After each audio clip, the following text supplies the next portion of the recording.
need support staff to clear the room. Stand up and walk, now. Hello, and welcome to The Watch. My name is Chris Ryan. I am an editor at TheRinger.com. And joining me on the other line, nobody expects the FSB. It's Andy Greenwald. My brother, are you well? You're far away from me today. I'm doing okay, man. I just didn't want to wet cough on you. I have a little bit of a cold over the weekend.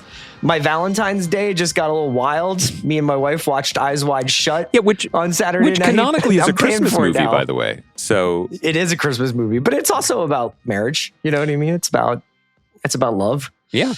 It's about honesty. It's about revealing ourselves. It's about masks. It's about cabals. It's very relevant. We have a great show for you today, because we had a great TV night last night, a kind of quintessential, throwback HBO night of two huge episodes of a television show, Industry and Night of the Seven Kingdoms. We'll be talking about both of those shows. You can reach us at The Watch at Spotify.com. You can follow us on Instagram at TheWatchPod_. You can watch us on YouTube at TheRinger-TV, and you can watch us on Spotify, where I hope you're listening to us. Greenwald, how are you doing, man? It's raining in Los Angeles. You seem grumpy. I'm not grumpy. We just had a fire alarm here. There's like a lot of people that listen. I respect it. Spotify clearly does not recognize President's Day. And really, why would any of us? I mean, honestly, we were free to take today off, but I just thought you'd want to get these takes off because of the shows last night. I found it, well, we'll get into the specifics, but that was a tough viewing block. Interesting turn taken in Hollywood today was the announcement. It's in Bloomberg. You can read Lucas Shaw's piece about it. He obviously understands this stuff way better than you and I do. But since we are about to wade into the vagaries of the financial world, we might as well start here with Paramount, Warner Brothers, and Netflix. There seems to be another chapter to this story. Netflix and Warner Brothers had agreed essentially to their deal at something like a $27 per share price. And now it seems like there are elements of the Warner Brothers board asking for negotiations to be reopened because of Paramount's improved bid. They had a $30 per share bid. And we can get into like backstopping and who wants what and why this is happening. But what's your initial reaction when you hear that news? It's worrisome. I mean, I think that anyone who's been watching the story and who has better financial awareness than we do probably noted with interest that Paramount isn't really in the business of listening to a no. That David Ellison is basically having a borderline polite tantrum about this because he thinks that it should be his. And ever since a few months ago when Warner Brothers accepted the Netflix bid, he has been out there stamping his foot, writing open letters to European regulators, agitating, improving the offer, basically saying, we're offering you more money, we're offering you all cash. And I think that the pushback has been consistent from Zaslav and Warner Brothers saying, this is a more sensible deal for us for X, Y, and Z reasons. One of the reasons being our businesses are more complementary to each other, that in terms of the employees of WBD, there are many of those similar employees at Paramount because they also are a legacy studio with a footprint in Hollywood and buildings and a lot. But this is the way that business tends to work, both maybe on industry and in our actual real life industry these days, is the loudest, angriest voice wins. And I don't know. I mean, I try not to be in the business of cheerleading for business. I don't know if any of this is good, but I do think that the behavior of Paramount, both prior to this deal and during this deal, does not necessarily suggest a harmonious marriage and any kind of like consistency and fidelity to what Warner Brothers has been doing right up to this point. I do wonder what my reaction to this whole situation would be if David Ellison had hired like Jon Favreau to run CBS News. Do you know what I mean? Like I have to... I got to stop you. Which Jon Favreau? Not Jon Favreau, the Mandalorian Jon Favreau. Okay. Yeah. I mean, like crooked media. Right. I mean, I wonder whether or not like there would be so much hand wringing if essentially there wasn't this kind of like Trump appeasing bent to Paramount these days. Yeah. I mean, I think I think the conglomerization of media into regime friendly apparatuses is terrifying. And sure. it's not like there are many companies that haven't bent knees or other parts of their bodies over the last buddied up 3 years, right. but there has been the sense that Netflix, is. It's funny. We've talked about this. Netflix has been a villain in this town in a lot of ways over the last few years, but in terms of not being the Ellisons and not. And they come out as heroes. They come out as heroes. And additionally saying that, we value, at least lip service is being paid to, we value what the film half of Warner Brothers has done over the last year and a half. We value what Casey Bloys and his team at HBO has done. So, I don't know. This is all C-suite way above our heads, but it is a little concerning. Which one of our Sunday night television shows do you want to start with? Because I think we'll have quite a bit to say about both. I think we should start with Night of the Seven Kingdoms. Okay. But I do have a lot to say about both. You're right. So this is an interesting episode, the penultimate episode of the season, and a little bit off book, both in terms of the momentum that the show had been building up and also going away from, I think, literally the source material. There are suggestions within the novellas, apparently, according to Mal and Joe, and just my discussions with them, that, outline broadly, and obviously spoilers going forward, honestly, for Night of the Seven Kingdoms and industry, in case we make any jokes. There are allusions in the text about Rafe, about his life in Flea Bottom, where he came from, how he hooked up with Sir Arlen, etc.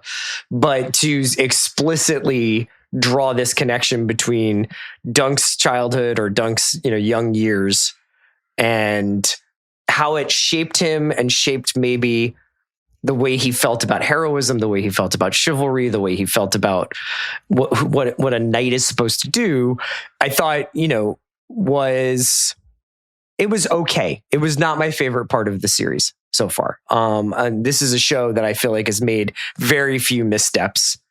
And even within this episode, it's a testament to the kind of cooking oil this thing has, that they were able to still make 2/3 of an amazing episode while also having a huge flashback second act that goes back to Flea Bottom and goes back to Dunk's origins. Tell me how you felt about the flashback specifically.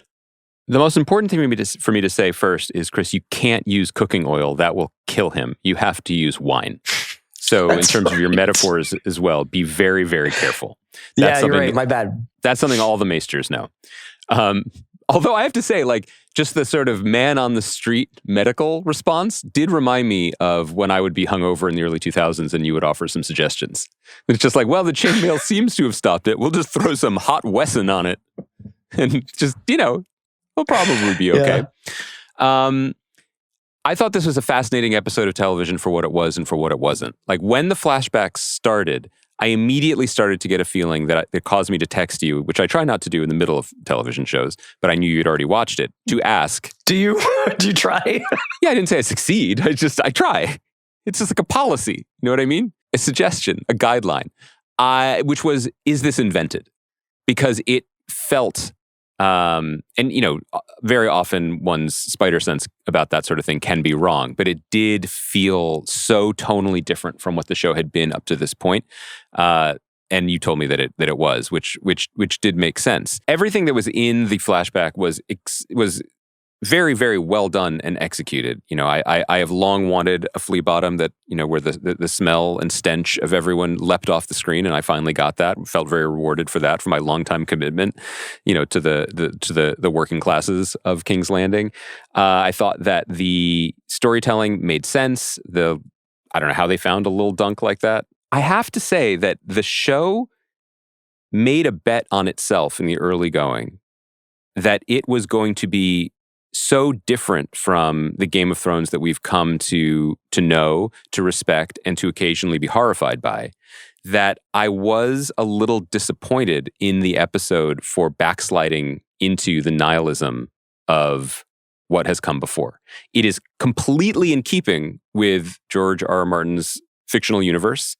It is resonant and relevant to Dunk's journey as a hero, that he would come from nothing and have a innate sense of unfairness and how the world is built. I get all of that. I have nothing structurally to critique. So is your objection to the actual story that gets told in Flea Bottom that he is with this girl. It's his first love and she's killed in front of him. And that sets him on this path towards a kind of wandering, like samurai? Or is it that we get, because my objection was like, I just didn't think the show needed it. I think the show had done this remarkable magic trick of economy where it's going for 30 minutes an episode and I'm learning more and feeling more than I have in years watching Game of Thrones, including like the end of this Mothership series and all of House of the Dragon. And my private viewing of the Naomi Watts Blood Moon episode just in my personal archives. Just kidding. Nobody's seen that. And I just didn't think it needed it. I don't think that I hate the penultimate episode flashback almost as much as I hate the flash forward and the first episode of shows. Yeah. And I think that it didn't trust us to just be like, this is obviously who this guy is, regardless of how he wound up here. And it's almost more magical and romantic to think about like somebody just being innately good rather than being like, I'm innately good because I saw something really bad when I was a kid. You said of course he did. You said it 100 times better than I could. I my first pass was like, I was just sort of bummed that it went back into the more familiar nihilistic savagery. But I think your point is the stronger one.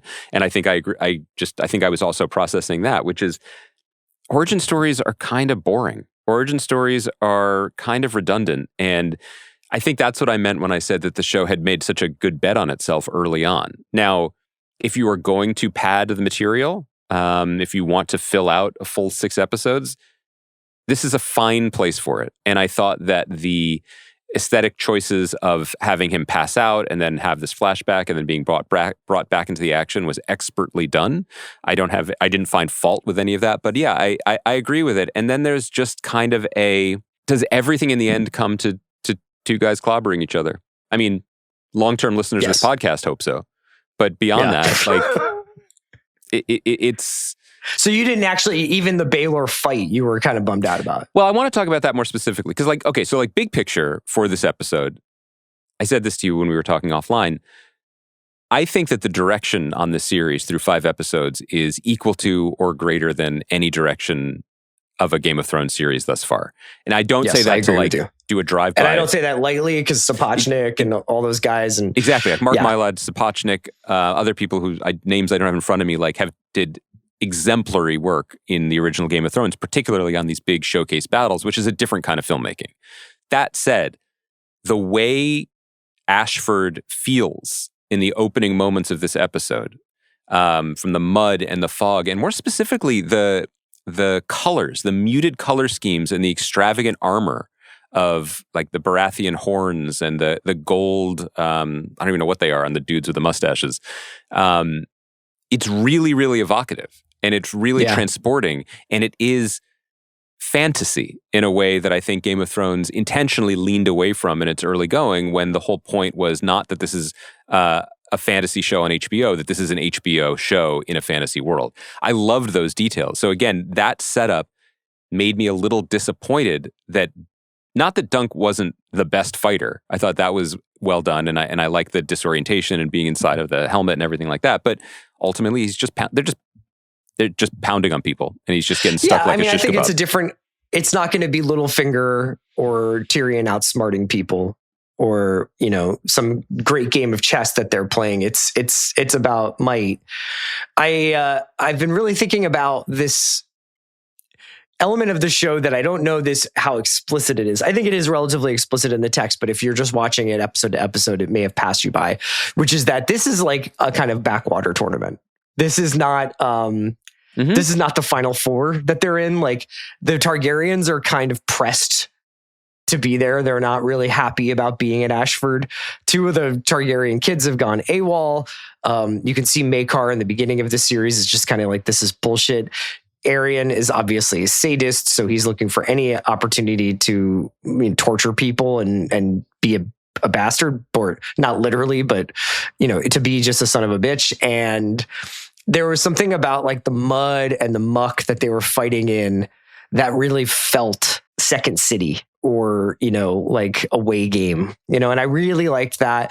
And they've been building up to some sort of tournament battle the entire time, so I I don't really know what other culmination this could come to other than like these guys are fighting. I do love the fact that it's essentially like you have a few extra hours in the city and you go by the Rucker and LeBron calls out KD and they're finally going to settle it there. And cameras haven't been invented yet. One of the other things the show has done so well is punched above its weight in terms of budget and production. Like when Casey gave the most recent interview that he gave about the state of HBO to Nelly at Deadline, Casey Bloys, he always does. He consistently talks about Night of the Seven Kingdoms as a creative success for them, but I think he is motivated and has good reason to be proud of the fact that they also, quote unquote, made it at a cost to prove that not everything in their most valuable IP needs to cost hundreds and hundreds of millions of dollars. Not that they cheaped out on it, but it's a different structure. Mm-hmm.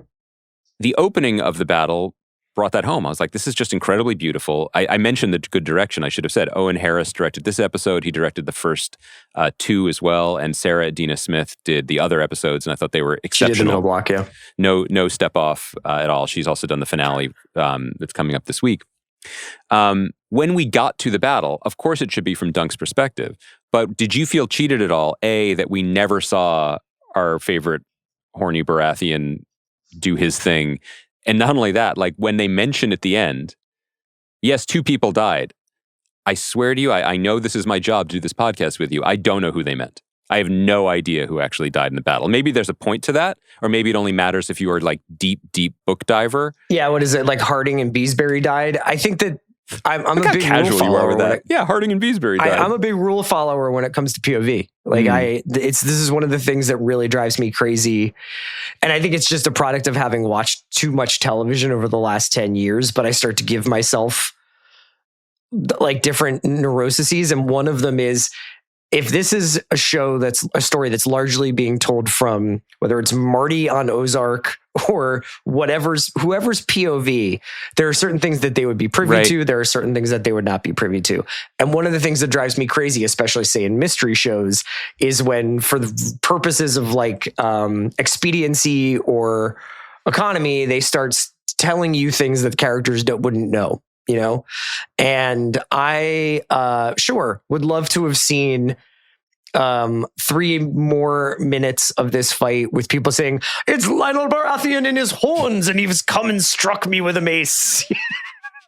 Wait, I'm sorry, I have to stop you. You don't like breaks in POV, but in terms of like narration and fourth wall. That's what you're really saying, right? Is that like I got a 15-minute fight. Yeah. It appears about midway through, he's like, oh yeah, he's really fighting Aerion. Yeah. If you rewatch it, you can hear Maekar say, my son, and that Baelor and Lionel hold him back. It's at the very end when Maekar is like breaking free from that hold that he hits his brother in the back of the head with a mace, a mace or whatever. And it's tragic. It's tragic that it happened at all. I mean, like, it's tragic that it's also one of my favorite things I was saying to Joe and Mal about Game of Thrones is that there are elements of it that are prophesized, whether it's, the prince who was promised and this idea that somebody is going to come back and save everything. And then 95% of the show, though, or 95% of the story is this guy had the fortune or misfortune of standing here when this happened. Yep. And there's a lot of luck that plays into it. And I think that this story is a great combination of both, where you have fortune tellers and dreamers talking about where things are going to go. But ultimately, this is a guy who happened to walk into a puppeting tent the wrong time and got mad because a prince was torturing a woman. Well, and the entire scope of fictional history was changed by that action. It was changed by Egg shaving his head and running away. Everything... Right. It adds to the majesty and grandeur of the show that everything is a butterfly flapping its wings. And that it gives something that might otherwise just be, like a fairy tale novella, that feeling of importance and stakes. And to the show's credit, to the universe's credit, to George R.R. Martin's credit, like, one of the most compelling things about the series is the way that it not just rejects the idea in most fantasy or sci-fi entertainment, that there is a prince who is promised, that there is some sort of fate controlling things, even though it may seem bleak or dire at different moments. But it does so in a way that is in tune with our own reality, you know? Yeah. And I know you're going to laugh, and I'm not intentionally bringing up my recent reading of the novel Effingers, I promise. The reason I bring it up only is because in what that book taught me about like German history that I didn't know. For example, you probably knew. You're more of a history buff than I am. But like the Kaiser's son, who was married to Victoria's daughter and was going to like liberalize Germany and give everyone rights, and then he gets cancer and gets to rule the country for 90 days. Yeah, he gets cancer. There we go. Yeah, it was before the FSB and Tender got involved. But exactly. Cozy Bear got it over that guy. But the larger point being that history doesn't move always the way it's supposed to, and there are a lot of these what ifs, and it always does seem to be the relatively decent would-be leader who gets a mace to the back of the head. Yeah, it's like we'll go back and we'll look at 50 years or something and be like, well, clearly like the trends were moving in this direction. And I'm like, yeah, but the trends were moving in that direction because somebody got in a car accident. You know, like there's this incredible alchemy that happens when luck and happenstance hit fate. And Martin's a master of that. I was curious whether or not when Baylor walks back into the tent and they're counting up casualties, and Baylor, you know, he looks okay at the beginning. And, you know, the NFL did not have an independent neurologist on hand. Do you think we still have a Baylor if they leave the helmet on? Like, what do you think? What did you think of the medical procedures? So do you think... like, he could just be Baylor, the guy who has to wear a helmet all the time. So it's kind of like Tony Stark's little core thing. Like, if you move it 1 degree, there's no more Hand of the King. Exactly. Oh my God, that's my favorite character in a long time, man. Baylor is incredible. He's too good for this world. When he comes out and he's just like, "You are a good man, son." Like, okay, all right. I've seen this episode of McBain. Yeah. I think you make a good point about the medical and support staff. There is no blue tent. There isn't any Toradol that we know of. He does instruct them to take his helmet off, and it is the kind of thing that you don't. He does. Take my helmet. You know, the NFL has a lot of issues, but when Brian Daboll tries to go into the blue tent to say Jackson Dart doesn't really have a concussion, there are protocols that stop him from doing that. Whereas if Brian Daboll was, for example, heir to the throne, he could probably tell the doctors to fucking put that kid back in the game immediately so he can run him directly into the defensive line 6 more times. You know what I mean? Yeah. So it is a little bit different. It's a beautifully executed show. And it proved that it could operate in different registers with this episode. I think there's just a part of me, and maybe it's just like a stubborn part of me, but like I kind of wish it didn't. It didn't need to. I don't know if it needed to do that. But maybe... I mean, I don't know. The other alternative being like a 25-minute fight, especially if they had told it from entirely Dunk's perspective and we wouldn't have really understood who was doing what at what given moment. I mean, I understand the practical reasons for breaking away from that. That would have been... Yes, I agree with that. ...draining, you know, and it doesn't have the same dramatic arc. It doesn't have the same kind of like, and then this is going to happen, and then this is going to happen the way Hard Home does, you know, where like when you're like, first they've gotten to this point and then the dead rise and then they chase them and then they get to the water. It's like these guys are all standing in field wailing on each other until people drop. So it's visually less dynamic than some of the other big set pieces we've seen in Thrones history. Do you have any notes for Rafe? I feel like she fucked around and found out. You know what I mean? Like, keep stealing. I thought that the most interesting thing about the Rafe and Dunk part was Dunk being like, what if there's nothing better than this? You know, like, why are we leaving? This is all I've ever known. Yeah. And that was probably the most telling, the most interesting element of when you think about everything he has done since then, and especially the choice he makes after Arlen dies. And he's just like, I'm going to decide to become something that I wasn't. Yeah. It's the first time he's done that. So I thought that was there's just really good writing throughout this season. I just think that the flashback did take me out of it a little bit. I think if you watch it, and especially if you watch it in totality, if you were to say like, I'm going to put aside 3-4 hours and watch this entire series, I still think that flashback would jump out as like, I knew everything about this guy. I knew everything I needed to know about this guy. When you put it that way I think that's a good thing to latch onto, though, that sort of the risk-averse nature of him up to a certain point. It did remind me of the good old days of driving on 95 with you, where like every so often I might get a little like, what if we took this exit? And you'd be like, this is fine. There's a Cinnabon 65 miles from here. Let's just stay the course. You know, you want someone like that by your side. I can't wait anymore. I want to talk about industry. This is episode 6, Dear Henry, directed by Luke Snellen and written by Mickey Down and Conrad Kay. I wrote out a list of the industry's book of revelations from this episode. So I thought maybe we could go through these revelations one by one as a way of talking about the episode. Did you have any throat clearing, I want to make my opening statement to the jury about this particular episode, or do you want to do it sectionally with me? I think we can do it sectionally. I think that I would preface this, because this will come out clearly when we talk about some of the specifics, that I found this to be the most challenging episode maybe of the series. And it has inspired a lot of consideration and thinking about what aspects of this episode in particular in relation to the challenges of this 4th season and then the overall successes of the series, what might be contributing to that reaction. But it might be better to go granularly and then go widescreen. Okay, so I'm just basically going through the book of revelations, my revelations while watching this episode, and also the revelations internally within the show. I don't want to spoil it. Is one of them that you can be homo at school? Was that a revelation, or was that just like you've been to England? You know what I mean? Honestly, I've read enough spy fiction to know that is that's a truism. Number one, Whitney and Ferdinand are in bed with the FSB, perhaps somewhat unwittingly on Whitney's part, though he is packing a Lithuanian passport. And this did not occur to me while watching, but when he's singing Whitney Houston to Harper at one point in the episode, several people noted like that could be where he chose the name Whitney, if he is in fact a long-term sleeper agent on the part of the FSB to infiltrate the Western financial markets and system. Or a long-term fan of past Gone Too Soon R&B queens. Yes. It could be that he was just happened to be singing Whitney Houston, but is really more into the health advice from stand-up comedian Whitney Cummings. Oh, that's really... and that's why he chose the name. This is a huge twist, revelation, added element.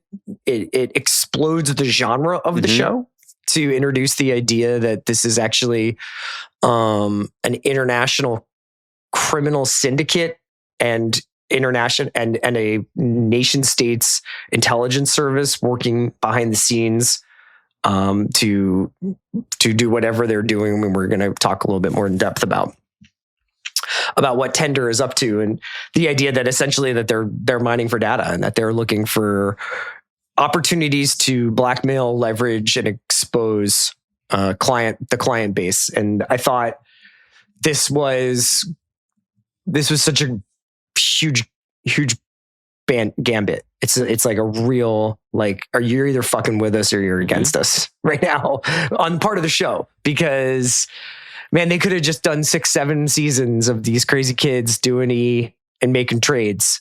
And I think I'd be fine with that. But this is a huge swing.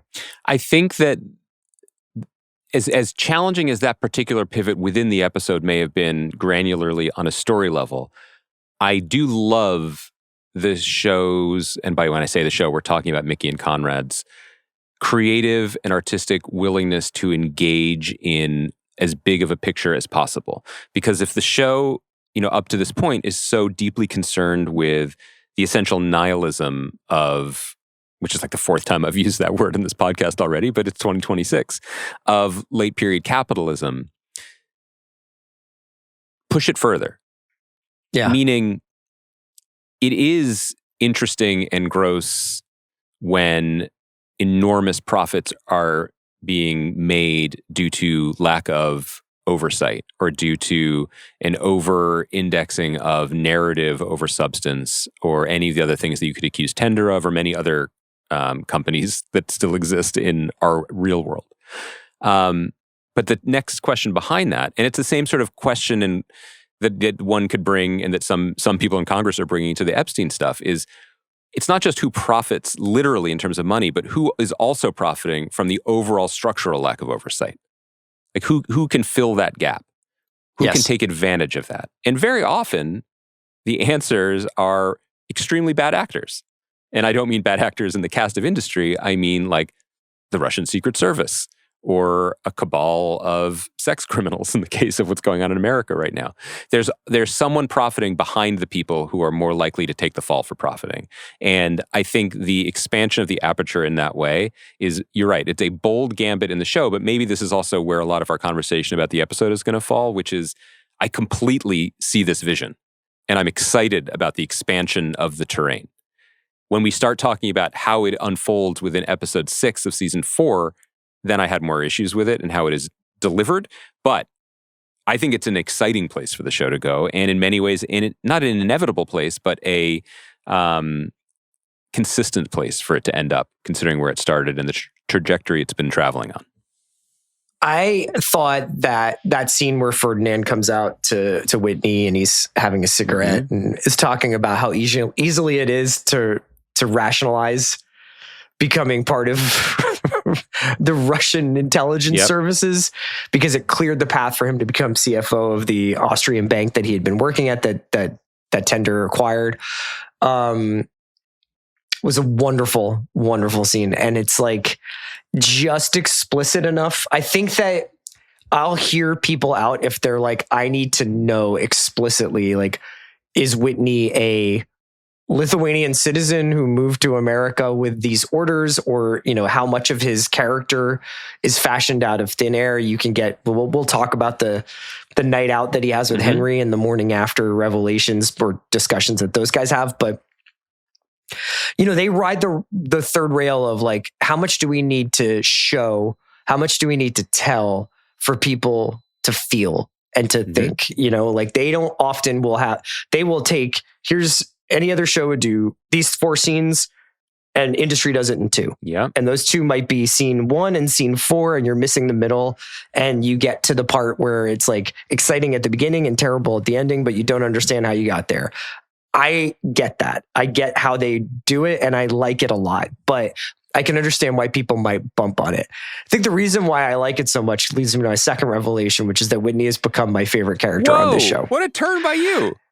I don't know what happened, but here's the thing. The obvious hybrid of, and there's something kind of wonderful about Max Minghella playing a Tom Ripley-esque character when his father directed one of the great adaptations of Ripley. But I love the fact that this guy is not going full Henry Hill and staring out the windows at helicopters, and that he is like, he is I don't even know what the diagnosis of it would be, but even when everybody confronts him, every time he gets quote caught, every time you think his back's not to the wall because there's no wall there. He's like, I'll just turn around and be something else. I'll just turn around and be something else. He never seems stressed. And there's something remarkably gentle and also honest about the way that Minghella is playing this guy. And I just find it absolutely fascinating. Maybe not easily trackable. Maybe I couldn't draw your character's arc over the course of the series so far, but he and Harrington are the 2 most explosive things in the series this season. How did you feel about the moment on the PJ when he looks at the emergency exit briefly? Loved it. But like he said to Henry by the canal, he's just like, I'm not interested in suicide. I don't believe in it. I don't believe in it. And then he lies about the history of suicide in his family, just like he's lied about every aspect of his family. Yes. So, right. But that's the thing, is that if you're just constantly fashioning an identity, you know, I almost think he was looking at it as like like he was looking at the exit door as like more symbolic than he was like, what if I open this private jet door and just fall to my death? Yeah. I mean, one of the things that helps, I think, our enjoyment of the series and particularly our discussion of the series is the raw fissile material that these guys are playing with is extremely potent. And the idea of fake it till you make it being a life strategy and a winning life strategy, particularly if on some metrics you have already unshakably made it. And that's the case with like someone who's landed gentry like Henry. The episode ends with the implication that Henry is now on the hook for now two of the greatest financial catastrophes in recent British history. But his harpsichord room is still waiting for him. Like they're still running tours through it if he falls from this height, because he's not falling that far. I think the there's opportunity though, and I think this is one of the other things that I'm bumping up against, and maybe it'll be resolved in the last two episodes because some of the other storylines have fallen aside or been pushed out of the frame, and we'll talk about those specifically, Eric. But the twinning of Harper and Whitney as American fabulists is interesting to me, and I think clearly interesting to the show. But like with many things that I've been interested in this season, the real estate simply hasn't been there to pursue it. And maybe this is all part of an end game to bring them together, because that's what, I don't mean bring them together romantically or even psychosexually as they've already been. I just mean to bring those storylines into harmony with each other in a different way. So I'm going to move up one of my revelations. Okay. I had the next one I was going to talk to you about, Eric's blackmail, but I'm going to take the last one and put it here because you just sort of mentioned something fascinating. So, much like Rishi several weeks ago, where we're like, I guess that's it. I guess that's it for Eric. And then Ken Leung did a interview with Vulture the night of, like on Sunday night. It was released fairly soon after the episode came out, and was pretty explicit about the fact that he shot quite a bit of material that is not in the show. Now, I cannot wait to talk to Mickey and Conrad about this. I hope that they feel comfortable talking about it, because I don't know if Ken was supposed to mention this, but he definitely seemed to allude to several scenes with the escort, Dolly, with his daughter, with his ex-wife, with Harper, perhaps an entire kind of arc for his character that was a little bit more discernible. Instead, it feels like a guy who gets taken into it's basically like Tommy from Goodfellas, to keep the Goodfellas stuff going. And he just is walking into his party and it goes, oh no, right as he gets the recognition from his daughter, the love that he craves, the love that he wants, he looks down at his phone, and what we are to presume is Whitney is blackmailing him, not only with video of his sexual encounter with this escort, but also proof that she's 14, 15. It's dark. She was born in 2011, so depending on when this is literally set, yeah. And this is also, speaking of, this is an even bigger McBain scene than poor this is my best. Baylor. This is my best. This is a direct quote. He's just had the quote, one miraculous run that makes you live again. Harpoon, you just gave me my favorite ever day in finance.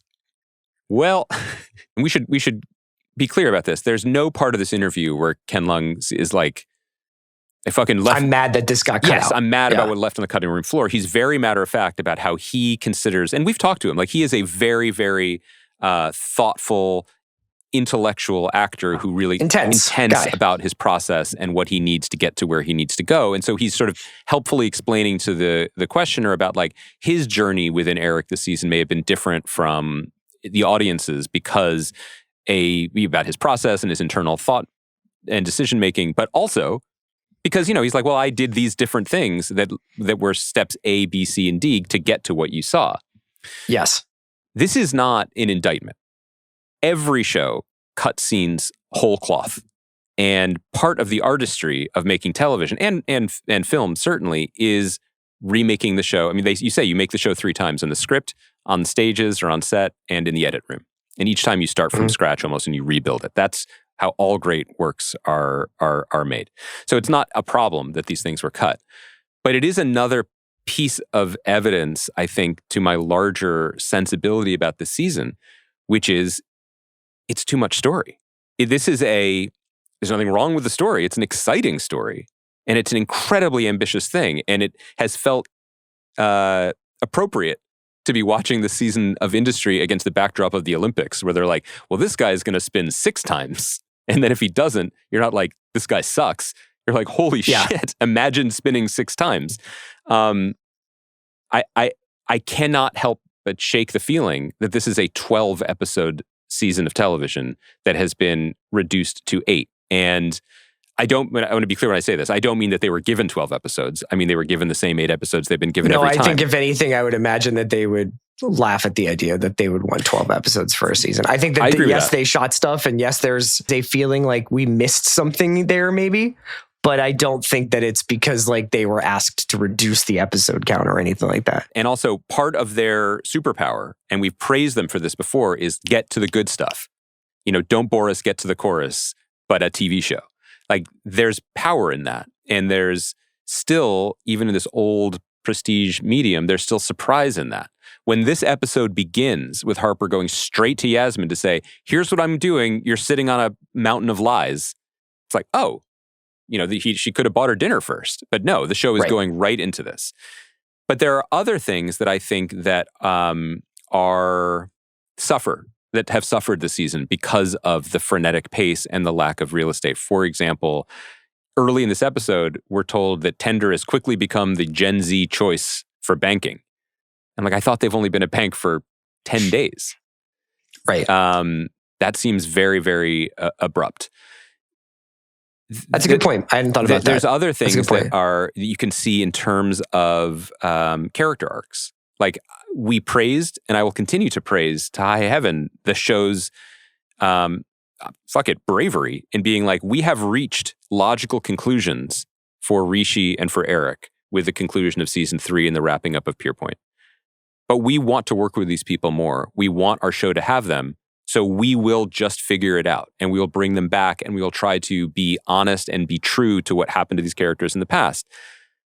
But there wasn't enough room for it. So I'm going to push back a little bit on those two characters, because I think that there's something really interesting about the fact that they brought back 2 of the most beloved people on this show beyond maybe what the actual story structure supported. And they're almost like, this is what you get. This is what you get when you want these like guys to come back because you think Eric has badass lines or you think Rishi is a legend or whatever. I'm not saying that they're critiquing the viewer or that there is some sort of like meta conversation about like why, that often happened with Succession, where it's like, just so you know, these are bad people that you're cheering for, quote unquote. I don't think that's what's happening here, but I think that this is a world and a job and a set of consequences that chews people up and spits them out fast. And when you lose a couple of miles per hour off your fastball like Eric did, Eric is a mess this season. Yes. He's fucking empty. He's an empty husk of a guy. We find him. He's basically spending his days playing golf. He's left his family. They bring him back. He doesn't seem to have the same fire. He doesn't seem to have the same acumen. He's basically propping this fund up with his own money, but all they can do is get meetings with these like kind of lesser known family desks of investments, whatever. And then every time Eric is kind of needed or counted on, he's also in the corner looking at his phone, watching Sweet Pea's OnlyFans video or dialing up a teenage escort, it turns out. And he is being seduced into a world that he really no longer is built for. And you can make the same argument somewhat for what happens to Rishi. And it's like watching these guys who we kind of looked at as like bigger than life in previous seasons get atomized is really fascinating to me. But I do agree with you. I agree with you about like the telling of the story though. Yeah, I think that what you just did is an incredibly compelling argument for the fate of and treatment of those characters. And it takes nothing away from, Sagar Radia and Ken Leung delivering arguably 2 of the best performances on the show this season. I just have the feeling that there was more there and there simply wasn't room for it. And that has continued this throughout, like, I was trying to think about aspects of the show that have been sacrificed for the complete, the grafting of an entirely new body onto an existing body of a show. There is a version of this season that I'm sure they've discussed or explored. We can ask them about this, and there are reasons why they chose not to do this. But starting this season with the breakup of Jonah and Whitney taking over and then turning it into a bank. And then we are in real time as he's recruiting our characters into positions of power. Also, the House of Cards can fall down within an episode and a half. It's a lot of legwork. As opposed to starting the show with Tender as, too good to be true already and then we join it and we suddenly have access to its inner workings. There was a choice there to start that from scratch with the season. Yes. Some of the things that have been sacrificed along the way in the service of this becoming a show about global finance and fraud and also international espionage and journalism is none of these characters have any home or personal life anymore. Now, you could argue that, like you did, artfully, that's the point. They have sacrificed every bit of themselves to become these full-time brain warriors in this arena that, normals don't understand. Yeah, they've recreated Pierpoint inside of a hotel. It's smaller and smaller rooms, but it's like there's no separation between like I'm going home now. Harper lives in a hotel. Eric lives in a hotel. Like these guys, like they are just now these people who haunt these sort of in between spaces of work and home. It's incredibly bleak. As a human being watching the show. Yeah. To watch a show, and I don't think the comparison to the Succession argument is you weren't making this, but I mean the larger argument that, well, these are bad people. I don't think these are bad people. These are husks of people. They're not good or bad. They're not full lives. They don't exist. They don't do anything. Yeah. Harper doesn't live anywhere. Harper doesn't want anything other than dominance. This is also where you start to feel the lack of a Rob who was too soft for this world. Ultimately, he was a romantic. As was Diker. It's where you start to feel the loss of the old Rishi voice. Remember, Rishi became a prominent character in the show because Mickey and Conrad discovered that with the ADR, they could just pump jokes into an otherwise sterile environment. We've lost that voice and we've lost those jokes. It is hollowed out in a way that is quite bleak. And I know you have another revelation, but I just was feeling it so deeply in this episode that that pit, I love that. I love that because I think it's really real. I think that I've been searching for a foothold emotionally on this season. In the past, it's been evident. In the past, it's been Rob's attachment to Yasmin. In the past, it's been Harper's sort of paternal obsession with Jesse Bloom. Whatever it's been, like this kind of recognizable thing that you've seen in other shows and you've heard in other stories. These people all openly being like, I am a construction, and the only thing that's keeping me from self-immolation is total victory or moments of euphoria, or basically like women sherbet and fluorescence, as Henry puts it, and living in this euphoria either of success or excess. And I think that is an uncomfortable place to be for 60 minutes a week sometimes, but I love it as an idea. I love it as an idea too. I'm struggling with the week-to-week execution. You're struggling with the week-to-week execution of it, particularly because an episode like this, which on the one hand feels like it's designed to be totemic and iconic and have these enormous mythological falls. I mean, there's a line that made me stop in my tracks because I was like, wait, and there are many lines in the show where I'm like, what? But then it dawned, then it slowly, like, what is the line about, look at yourself, you're wavering at the scale of Valhalla? Like, these are elevated, elevated stakes, elevated scale. But in practice, in the knotty busyness of these 59 minutes, I was experiencing it as one scene after another of characters making speeches to each other. And look, we have the tapes, we have the records. I am a huge fan of the way these guys write dialogue, of the way these guys construct seasons of television. I struggled with this episode, and the moment that I was the hardest for me in the midst of it was Eric goes on CNN with Whitney. Mm-hmm. And under the harsh studio lights of what is meant to be the real world, not their shadow world that they exist in, full of, hotel club sandwiches and glory holes. Like, actually, the Klieg lights are on and they're doing the public story. They quote Sun Tzu at each other and say more, Valhalla shit. I was hungering for a moment of prose, I guess. to kind of like rather than the to poetry, drive it down, because at a certain sense. point, these people continue to talk at each other, and I want them to actually talk. Henry is off the wagon, realizing that life is not worth living if you don't have euphoria. He and Whitney go out to a nightclub, I guess, a London sex club where you dance, you stick your dick in some stuff. Did that differ from your experiences of London nightlife? Because I'm reading surprise here, and that's not how I remember it. No, it's just they kind of no show really does nightlife like this. No show does like these people getting after it and communicates the feeling of it. And honestly, no show really does morning after this way. And I thought that their canal conversation was a highlight of this episode. But I guess Henry's personal relationship to substances and his relationship to his sexual identity and his marriage and just Henry in general was something I wanted to discuss with you. He has plenty of middle-class friends, which I thought was nice.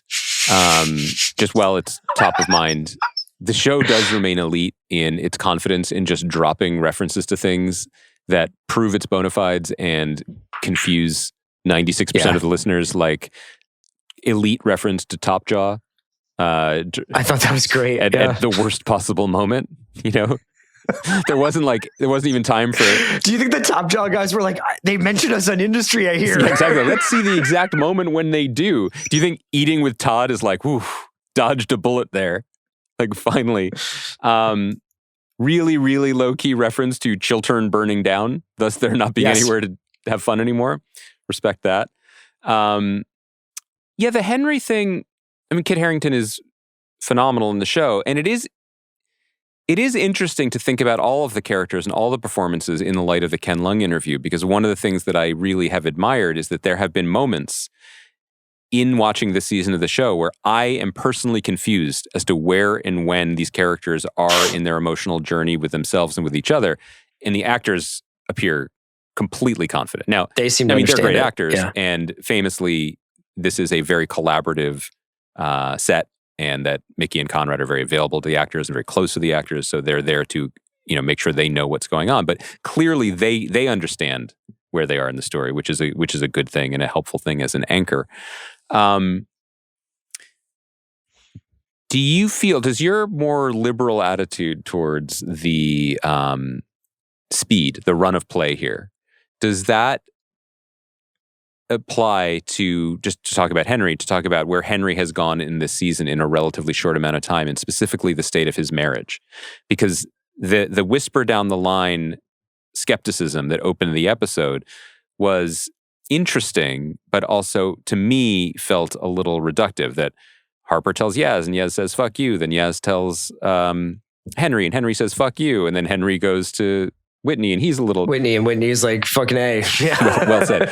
Yeah. In terms of the Henry emotional storyline, performance, great. Depth that he contains, fantastic. But in terms of where he is and what he's doing and how angry he is at Yasmin... I think he's angry because he wants to be whoever he wants to be at that given moment, and he doesn't want anybody to tell him not to.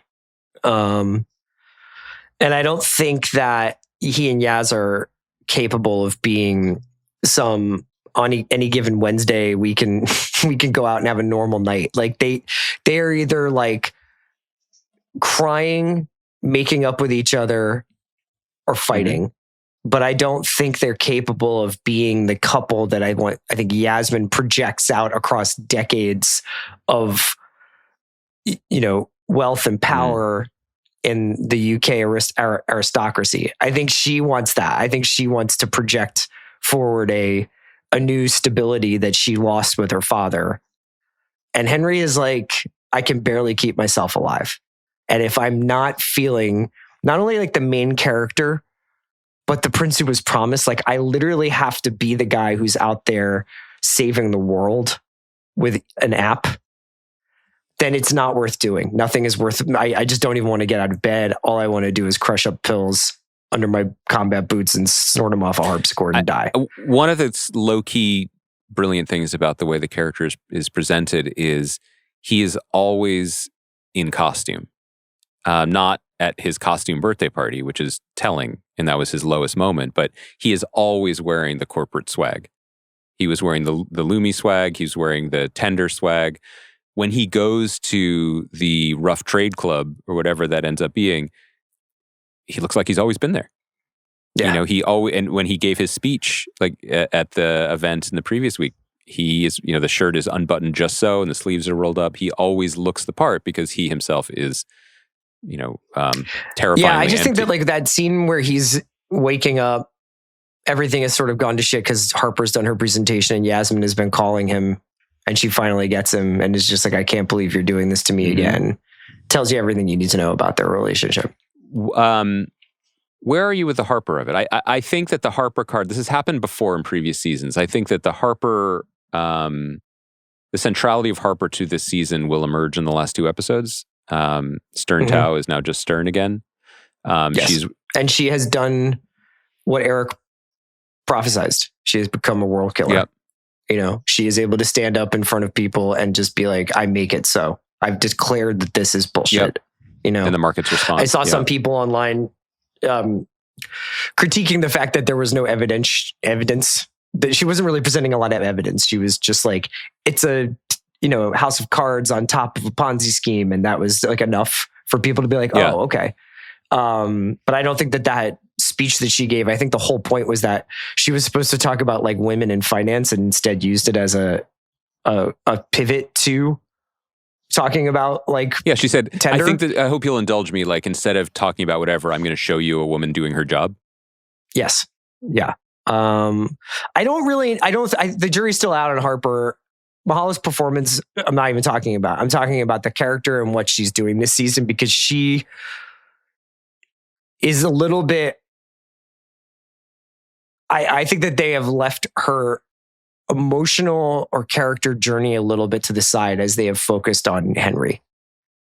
Yeah, there is no. I mean, it's all off screen. And look, I'm fully aware of the inconsistencies here. We started this podcast by saying, you know what? Dunk is Dunk. We don't need to know his traumatic origin story. And then we get to Harper, and Harper, a character who, I quoted this last week, said in the season, my trauma is traumatic, and that's enough of that. Yes. I admire that. I think it's a strong choice, particularly the way TV has gone the last 10 or 15 years. But you also have to deal with the consequences. And if everything that is emotional happens to the character off screen, or you shred a card and you take a phone call, that's asking a lot of the performer, and it's asking a lot of your writing to have enough ballast to support her in all of the things that she does. So sometimes I just don't, I'm confounded. There's a difference between a character who surprises everyone by zagging, as Harper has done in The Workplace, and then there's been moments this season where I've been actively confused. Like when Eric is delivering his speech on CNN, and it cuts to Harper, and she's like, wow. She's basically like, look at God. And I don't understand what he's doing. I don't understand what's notable about that. I didn't fully get the power of what he was doing and why it was landing on her. And we then ended in a place that, again, supports the nihilistic, these are shells who, I love the analogy you used, who have lost their fastball, and this is what happens to failed men version of Eric. But it also, we have to say that this has been a 4-season intensely intimate relationship that ends with a disappointment and rejection that it didn't feel final. It didn't feel ultimate. It felt of a piece with ways that they have argued and fought before. You mean the last scene? I'm not, and I want to be careful because I'm not criticizing the choice. I don't think these characters were ever bound for a hug. You know, I don't think that was the nature of it. And it also might not be done. You know, we said last season, there's no way Rishi's on the show again. There might not be a way that Eric is on the show again. Right. It is smart that they keep us guessing on that score. But I was disappointed that I didn't feel more in that parting because I wasn't confident in my read of where everyone was in that moment. I think that the argument that I would make in favor of how that relationship concludes, even if it's disappointing for people who find Harper and Eric to be the most fascinating relationship in the show, of which I've often counted myself as one of their number, is that the reason Harper is good at what she does, if you accept that premise, is because she is invulnerable, because she has nothing to be vulnerable over. There is nothing about her family. There is nothing about her love life. There is nothing about her past. I mean, yes, in previous seasons, she was trying to cover up she didn't have the degree that she said she had, or maybe she wanted to hide certain aspects of her history or her biography. But I don't think she's like that anymore. And I don't think she cares about anything other than winning. And she doesn't seem, we've barely seen her outside of the office. And when we have, she's with people from the office, or doing things like having sex with Whitney in a scene that takes on a whole new kind of layer of symbolism from earlier in the season. She only exists to do one thing. She's a shark. And Eric, for as much of acumen as he may have, and for the 10 million that he threw in and for all that stuff, he's vulnerable. He is vulnerable. They can't get her. That's a great point. He has things to lose. And he can see right in front of him, like everything he stands to lose if this tape comes out. The kid's never going to speak to him again, you know? And I think that is how we may want the hug and we may want the catharsis between Eric and Harper, but it's an indication of like one's built different. Yeah, I think the more we talk, and I appreciate your level-headedness on this, I imagine that if and when I rewatch the season, I will be more enthralled by the possibilities and the expansion of the world. Well, you notice that everything that I'm saying, I'm like, here's this theme, or here's this idea, or here's this way I think this made me. I don't disagree that there are clunky lines, that there are times when I'm like, this didn't quite connect or make sense. Like, it's not a flawless series or season, but I don't think that there's a show on TV that makes me think about 100%. This stuff I agree. And industry does. There's even essentially a throwaway scene where they get to also like get a couple shots off at Trump, and there's the American guy there, and Chloe Peary delivers this withering put down. And when you get a moment like that, I'm like, the audacity of the show to be all the things that it's been, and also in its own very specific British way, take something from The Wire in the sense of it's all connected, and everything in this show, the phones in Pierpoint and the data lines are connected to every other building in London and in the world. And the audacity and imagination and creativity to say, our show runs the length of these cables, that it is connected. This isn't just about these people, trying to get ahead or trying to get off, or whatever the first season could be reduced to, I think is commendable and exciting. And so a scene like that, which we barely have a moment to register as the car zooms past it, is really fascinating. And then you dig a little bit deeper into the to the metadata, and you're like, so much of the season's ideas and themes are inspired by the real life Wirecard fraud that happened in Germany. The Ben Taub piece from New Yorker. Huge piece in the New Yorker about it that I remember reading at the time, and it takes on a different relevance after you've watched the show as well.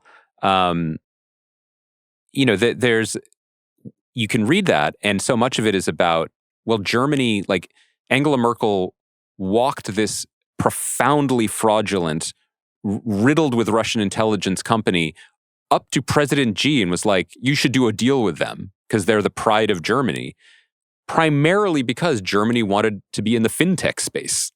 Yeah, and they wanted to diversify. And they want the narrative.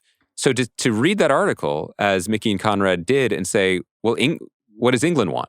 And what would it be like in England? And how does it become an English story by tying in the aristocracy and tabloid culture and everything else that it did is remarkable and thrilling and works from a top level. So it is, in the spirit of 2 episodes remaining, it does feel a little peevish to be like, these things aren't working for me, but the project is remarkable. This show can be anything it wants to be, but there are costs to that. Look at you putting a button on stuff. Outside of my window, the Noah's Ark is about to happen. Yeah, there's like flash flooding. We just got flash flood warnings here in the studio. That's after the fire alarm stopped going off. So if this is I'm going to let you guys figure that out. This is our last show. What a way to go. If people have questions about industry, I'd love to hear from our listeners about how they're feeling about this season. Send us your emails, thewatch@spotify.com. Thanks to Kai. Thanks to Kaya. And hopefully I'm feeling better and I'll be in studio on Thursday. You're amazing. Shout out Dayquil. That's what it was. It was Dayquil. It wasn't that a weird hole in my bathroom that I went to go. See you later.